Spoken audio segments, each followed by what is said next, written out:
Guys দেখুন, ইসরাঈল সাল্লাম যখন সিংহাতে ফু দিবে পৃথিবী ধ্বংস হয়ে যাবে, কিন্তু একটা জিনিস ধ্বংস হবে না, সেটা হচ্ছে আল্লাহর ঘর মসজিদ। দেখেন আল্লাহর ঘর মসজিদটা দেখেন কত সুন্দর। অবশ্যই ভিডিওটা শেয়ার করে দিবেন যেন প্রত্যেকটা মুসলমান ভাইয়েরা এত সুন্দর মসজিদটা দেখতে পারে। গাইস, পুরুষ মানুষ আসলে একটা বলদ। সারাদিন কষ্ট করে যখন খেতে যায় তখন ফ্যামিলিরা বলে সারাদিনে কি করছস, তখন একটা পুরুষের মনটা ভেঙে খান খান হয়ে যায়। তাদের শুধু টাকা প্রয়োজন, পুরুষ মানুষ না। পুরুষ মানুষ তো ব্যাংক। যত টাকা আপনি ফ্যামিলিকে দিতে পারবেন ততই আপনি ভালো থাকবেন। কি কথাই ঠিক না বেঠিক অবশ্যই কমেন্ট করে জানাবেন। আর সব ভিডিওটা শেয়ার করে দিবেন, সবাইকে দেখার সুযোগ করে দিবেন। গাইজ দেখুন, আল্লাহ চাইলে কি না পারে।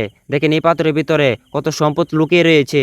দেখেন এই ভাইটি যখন কুড়াল দিয়ে এই পাথরটি ভাঙলো, দেখেন সোনা দানা দিয়ে ভরে গেল।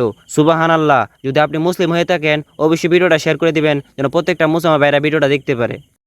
গাইজ দেখুন, মহান আল্লাহ তাআলা চাইলে কি না পারে। দেখেন কত শত বছর আগের পুরান মসজিদ। দেখেন নদীর পানি দিয়ে সকল মাটি ভেসে গেছে। দেখেন এই মসজিদটি এখনো দাঁড়িয়ে রয়েছে। সুবহানাল্লাহ। যদি আপনি মুসলিম হয়ে থাকেন অবশ্যই ভিডিওটা শেয়ার করে দিবেন, প্রত্যেকটা মুসলমান ভাইদেরকে দেখার সুযোগ করে দিবেন। গাইজ দেখুন, আল্লাহ জীবন্ত কুরদত দেখতে চান। দেখেন এই গাছটি বিক্রি করে দিছিল, যখনই কাটতে গেছে তখনই অটোমেটিকই এই গাছ থেকে পানি বার হচ্ছে। আল্লাহ সর্বশক্তিমান, আল্লাহ চাইলে কি না পারে। যদি আপনি মুসলিম হয়ে থাকেন অবশ্যই ভিডিওটা শেয়ার করে দিবেন যেন প্রত্যেকটা মুসলমান ভাইয়েরা ভিডিওটা দেখতে পারে। গাইজ দেখুন, এই সেই মুরব্বী চাচা ৬০ বছর ধরে পুরান কুরআন শরীফ মেরামত করে কোনো টাকা পয়সায় নেয় না। এই মুরব্বী চাচার জন্য সবাই দোয়া করবেন আর ভিডিওটা সবাই শেয়ার করে দেন যেন প্রত্যেকটা মুসলমান ভাইয়েরা ভিডিওটা দেখতে পারে। গাইজ দেখুন, পাতিলের ঢাকনাটা খুললে এমন একটি জিনিস দেখতে পারবেন, পৃথিবীর সবচেয়ে দামি জিনিস পবিত্র আল কুরআন শরীফ। এই ভিডিওটা দেখে আপনারা লাইক কমেন্ট শেয়ার করবেন না আমি তো জানি। দেখি কয়জন মুসলমান ভাই এই ভিডিওটা লাইক কমেন্ট শেয়ার করে ভিডিওটা ভাইরাল করে।